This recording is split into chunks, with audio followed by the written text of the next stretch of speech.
आता हे जे मी सांगितलं हे कसं काय शक्य होऊ शकतं, दोन प्रकारे.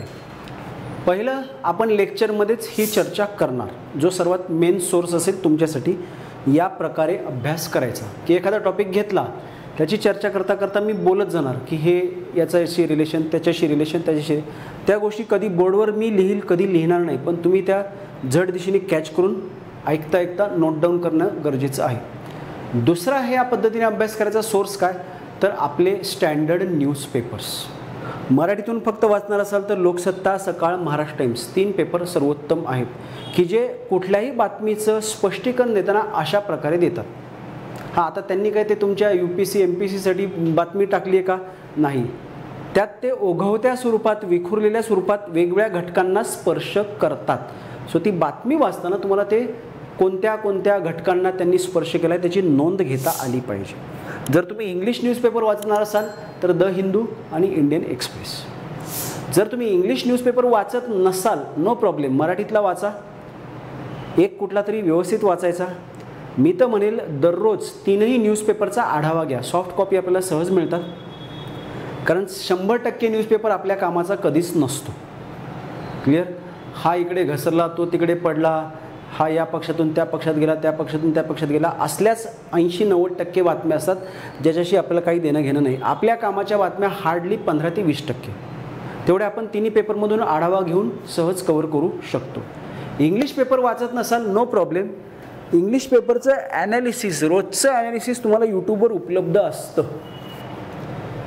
अगदी साध्या सोप्या भाषेत, मराठीत आहे की नाही माहीत नाही मला, पण हिंदीत इंग्लिशमध्ये मिळतं. सो ते ऐकायचं. कधी जेवताय, जेवण करता करता ते कानाला लावून ऐकायचं. वेळेचा सदुपयोग झाला पाहिजे, प्रत्येक मिनिट सेकंद आपल्याला वापरता आला पाहिजे. त्यासाठी खास वेगळी वेळ काढायची नाही. आता मी झोपतोय, झोपता झोपता काय तर रूम हॉस्टेल आहे, लाईटचं लावून ठेवू शकत नाही, तर लाईट बंद केलेत, कानाला ते लावा आणि ऐका. म्हणजे ज्या वेळेस तुम्ही तुमचा इतर रेग्युलर प्रॉपर अभ्यास करू शकणार नाही, ती वेळ अशा प्रकारे यूट्यूबवर त्या न्यूजपेपरमधल्या महत्त्वाच्या बातम्यांच्या ॲनालिसिस ऐकण्यासाठी वापरा. कळालं. आणि स्वतः पण जरा सवय लावायची. आपल्याकडे लॅपटॉप असेल, टॅब असेल, जे काय असेल त्याच्या साहाय्याने आपण काय करायचं, सॉफ्ट कॉपी पेपर्सच्या बघत राहायचं.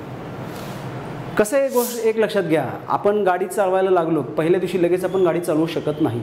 It needs practice. सतत प्रॅक्टिस केली तर ते शक्य होणारं आहे, हे ध्यानात घ्या. कळलं. त्यामुळे आपण पण तसंच करायचं आहे. Is that clear? समजलं सर्वांना? ग्रेट. पुढे जाऊयात आपण आता. तसाच पुढचा आपला घटक आहे हवामानशास्त्र. हा घटक तर आपल्या अभ्यासाच्या दृष्टीने अतिशय संवेदनशील आहे. यातून तुम्हाला खूप साऱ्या चालू घडामोडीशी संबंधित गोष्टी समोर येऊ शकतात. कशा आपण बघूयात.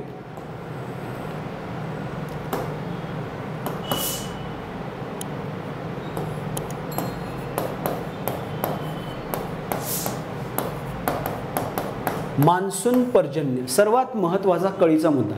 सगळ्या भारताची अर्थव्यवस्था याच्यावर आहे. म्हणजे दरवर्षी जूनमध्ये आम्ही अशी प्रार्थना करतो, चांगला पाऊस पडू दे, चांगला पाऊस पडू दे. का? गावाकडे शेती म्हणून का? अजिबात नाही. सगळ्या महाराष्ट्रात जर चांगला पाऊस पडला तर ग्रामीण भागातील शेतकऱ्यांकडे चांगले पैसे येतील, तर ते मुलांना क्लाससाठी कुठं पाठवतील? पुण्याला पाठवतील. साधी गोष्ट आहे ना. MPSC UPSC देणारा वर्ग हा कोण आहे? 70-80% ग्रामीण भागातून आलेले विद्यार्थी आहेत. ग्रामीण भागातील विद्यार्थ्यांच्या आईवडिलांचं अर्थार्जनाचं प्रमुख साधन काय? शेती. या देशातील शेती चांगली कधी होऊ शकते? जर जून ते सप्टेंबर चांगला पाऊस पडला तर शेतकऱ्याच्या हातात काहीतरी येणार आहे, तर तो विचार करेल पोराला अमर जगतापकडे MPSCसाठी पाठवायचं की नाही. पाऊस नाही पडला तर सगळं चक्र कोसळते. क्लिअर. म्हणून म्हणतोय की ही गोष्ट भारतीयांसाठी फार कळीचा मुद्दा आहे. किंबहुना आपण बऱ्याचदा असं म्हणतो काय की monsoon is the Indian budget is the gamble played with Indian monsoon. भारताचा अर्थसंकल्प हा मान्सून बरोबर खेळलेला काय जुगार आहे. कधी आकडे लागतात, कधी आकडे लागत नाहीत. त्यामुळे या मान्सूनचा आपला सविस्तर सखोल अभ्यास करणं गरजेचं आहे. त्याच्याबरोबरीने आपल्याला याच्याशी संबंधित अजून काही गोष्टी येतात. त्यामध्ये सर्वात महत्त्वाचं काय, जे आजकाल सगळं चर्चेत असतं, चक्रीवादळ असं आपण त्याला न्यूजपेपरच्या भाषेत म्हणतो, पण प्रकर्षाने ते कशाबद्दल आपण विचारात घेत असतो? उष्ण कटिबंधीय आवर्त, याचा धोका गेल्या काही वर्षात प्रचंड वाढलेला आहे. त्यामुळे ते उष्णकटिबंधीय आवर्त काय आहे ते आपल्याला सविस्तर हवामानशास्त्रात अभ्यासायचे आणि मग त्याचं आपत्ती व्यवस्थापन,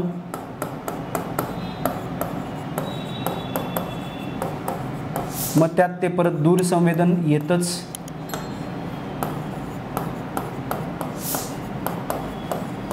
त्याच्याबरोबर त्याचा वाढलेला धोका, या वाढलेल्या धोक्याचा कशाशी संबंध आहे? जागतिक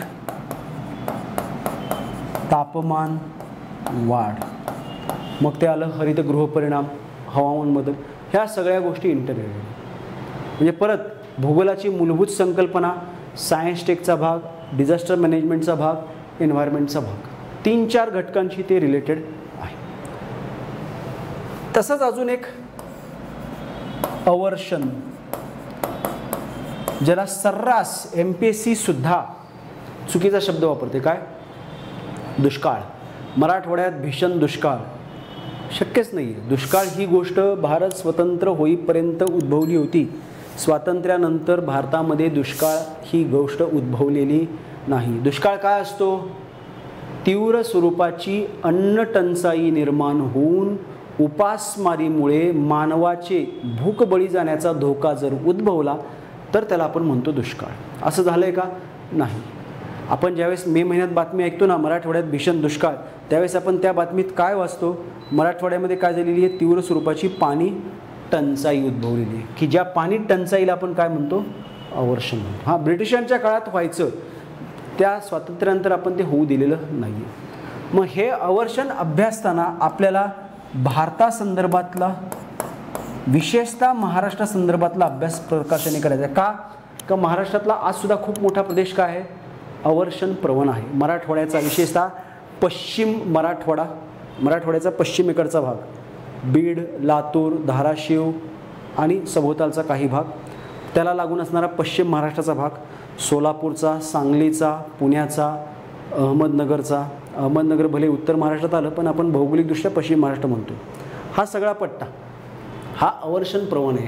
मग त्या प्रदेशाच्या विकासाची उपाययोजना, कशा प्रकारे विकास करणार, तो विकास कसा करायचा आहे? तो विकास करायचा आहे पर्यावरण संवर्धनातून. ह्या सगळ्या गोष्टी इंटररिलेटेड आहे. तुम्हाला आत्ता काहीच कळणार नाही, हे सर असं का म्हणताय, तसं का म्हणताय. ज्यावेळेस आपण हा टॉपिक सुरू करू ना, तुम्हाला असं एका रेल्वेच्या डब्यासारखं, या डब्यातून त्या डब्यात, त्या डब्यातून त्या डब्यात, त्या डब्यातून त्या डब्यात गेलं तर वाटेल. काय होईल ते? कारण त्या सगळ्या गोष्टी इंटरलिंक्ड आहेत. सो अभ्यास करताना तसंच करायचं आहे. तशीच अजून एक महत्त्वाची गोष्ट, अवर्षण झालं की येतोय आपला पूर. क्लिअर? हा पूर जो आहे, त्या पुराबद्दल UPSCने ऑलरेडी प्रश्न विचारून झालेला आहे. तुम्ही जुने पेपर्स जर पाहिले ना, तुम्हाला 4-5 वर्षापूर्वी तो प्रश्न आढळेल. तो काय प्रश्न होता? तर भारतामधील मोठी शहरं ही नजीकच्या भविष्यात सर्वाधिक पूरप्रवण क्षेत्र म्हणून उदयास येत आहेत. तो प्रश्न ज्या वर्षी आला होता ना, ज्या वर्षीच्या मेन्समध्ये, त्या वर्षी जून-जुलै महिन्यामध्ये हैदराबाद शहरामध्ये अचानक पूरस्थिती उद्भवली. काही तास मुसळधार पाऊस पडला आणि काही प्रदेशात, हैदराबाद शहराच्या काही भागात प्रचंड पूरस्थिती आली. काही व्यक्ती दुर्दैवाने मृत्यू पावल्या. तसं झालं होतं त्याच्या 1 वर्ष आधी मद्रासला झालं होतं, त्याच्या आधी दिल्लीत झालं आहे, मुंबईत तर ते व्हायलाच लागले. पुण्यात सुद्धा काही भागात तशी स्थिती 2-4 वर्षापूर्वी उद्भवली होती. म्हणजे हे काय दर्शवतंय? तर हे दर्शवतंय भारतातील, पूर्वी काय म्हणायचो आपण, गंगा खोऱ्यामध्ये पूर येतो, आसाममध्ये दरवर्षी पूर येतोच येतो. आज ती स्थिती आहे तिथे, अरुणाचल आणि आसाममध्ये आज रोजी, आजच्या घडीला ती स्थिती आहे. ते निसर्गतः परंपरागत पूरप्रवण प्रदेश होते. हे आता नव्याने जे उदयास येत आहेत भारतातील शहरं, ते कोणाच्या कृपेमुळे? मानवाच्या कृपेमुळे. मानवी चुकांमुळे आपल्याला या ठिकाणी काय झालेलं दिसतंय? पूरप्रवण क्षेत्र म्हणून काय उदयास येताना दिसत आहेत? शहर किंवा शहरे. असं का? तर लगेच तुम्हाला या टॉपिकला कशाशी जोडावं लागणार? वसाहत भूगोलाशी. काय म्हणून जोडणार? तर नियोजित नागरीकरण. अनियोजित नागरीकरणात काय झालंय, शहरांमध्ये मोठ्या प्रमाणात झालेलं स्थलांतर आणि मग त्या लोकसंख्येला सामावून घेताना अनियोजित पद्धतीने झालेली शहरांची वाढ. हे कशामुळे झालेलं आहे, तर हा टॉपिक तुम्हाला घेऊन जातो लोकसंख्या भूगोलाकडे. काय, कोणती समस्या, अतिरिक्त लोकसंख्या. हे दोन्ही घटक तुम्हाला घेऊन जातात कुठे, तर प्रादेशिक असमतोलाकडे. म्हणजे कसं आहे बघा, महाराष्ट्र हे या देशातलं एक विकसित राज्य आहे असं आपण जे काही म्हणतो ते साफ चुकीचं आहे. का, महाराष्ट्रात विकसित काय, मुंबई, पुणे, नाशिक हा गोल्डन ट्रँगल, त्याच्या आजूबाजूचे पश्चिम महाराष्ट्रातले काही भाग आणि त्यानंतर थेट नागपूरच्या जवळपासचा थोडाफार भाग. उर्वरित महाराष्ट्र तितकासा विकसित नाही आहे. तुम्ही मराठवाड्याचा विचार करा, तुम्ही विदर्भाचा विचार करा, तुम्ही उत्तर महाराष्ट्राचा विचार करा, तिथे विकास झालेला नाही आहे म्हणावा तितका. म्हणजे त्या मराठवाड्यातल्या प्रत्येक जिल्ह्यामधल्या शिकलेल्या तरुणाला जॉब करायचा म्हटलं तर त्याच्या जिल्ह्यात, त्याच्या तालुक्यात, त्याच्या गावात जॉब मिळतोय का, नाही. प्रत्येकजण उठसूट कुठे पडणार, पुणे, छत्रपती संभाजीनगर किंवा ओळख असेल तर मुंबई. हे फक्त महाराष्ट्राबाबत नाही, अख्ख्या भारताबाबत झाले. अख्खं यूपी बिहार उठतं, पहिली गाडी पकडतं, मुंबईला येते, दिल्लीला जाते, कलकत्त्याला जाते, अहमदाबादला जाते. असं का, कारण ते प्रदेश मागास आहेत. काही मोजकेच प्रदेश विकसित झाले का मग उर्वरित मागास प्रदेशातून त्या भागाकडे लोक काय झाली, मोठ्या प्रमाणात स्थलांतरित झाली. एकतर मुळात जन्मला जास्त आले, प्रादेशिक असमतोलामुळे त्यांना काही मोजक्याच ठिकाणी धाव घ्यावी लागली का मग तिकडे अतिरिक्त लोकसंख्या झाली आणि मग त्या शहरांच्या पायाभूत सुविधा काय झाल्या, कोसळल्या. सरकारने प्रयत्न केले नवनवीन पायाभूत सुविधा द्यायचे, नियोजित पद्धतीने करायचं, पण लोकसंख्येचा लोंढाच जर एवढा असेल ते कोसळणार असेल. आणि मग ते कोसळलं की त्यातून बऱ्याच बारीक सारीक गोष्टी होत जातात की ज्या ॲक्च्युअल पुराला काय ठरणार आहेत, कारणीभूत ठरणार आहेत. म्हणजे ज्यावेळेस UPSCने तो प्रश्न टाकला त्या प्रश्नाच्या उत्तरामध्ये तुम्हाला इथून इथपर्यंतची सिक्वेन्स जोडता आली पाहिजे. जसं आपण हातातलं कडं, गळ्यातली चेन, एक कडी दुसरीला, दुसरी तिसरी जोडतो, तसं हे तुम्हाला स्पष्ट करता आलं पाहिजे. तर तुमचं उत्तर परिपूर्ण आलं, तर तुम्हाला मार्क मिळणार. तुम्ही काय केलं, शहरात पूर येत आहेत, का पूर येत आहेत, तर शहरामधले नाले आपण बुजवले, शहरामध्ये प्लास्टिकचा कचरा नाल्यात टाकला, असल्या गोष्टी लिहिताय तुम्ही. पण तो उत्तराचा 25%च भाग झाला. मूळ मुद्दा इथे आहे. हे का झालं, तर तिथे अतिरिक्त स्थलांतर झालं आहे. अतिरिक्त स्थलांतर का झालं, अतिरिक्त लोकसंख्या आहे आणि प्रादेशिक असमतोल आहे. त्यामुळे पोट भरण्यासाठी लोकांना मोजक्या शहरांकडे धाव घेण्याशिवाय पर्याय राहिला आहे का, नाही राहिला. Are you getting it. ह्या गोष्टी आपल्याला लिंक झाल्या पाहिजेत, क्लिक झाल्या पाहिजेत, त्याशिवाय आपला अभ्यास पूर्ण होऊ शकत नाही. कळालं तुम्हाला.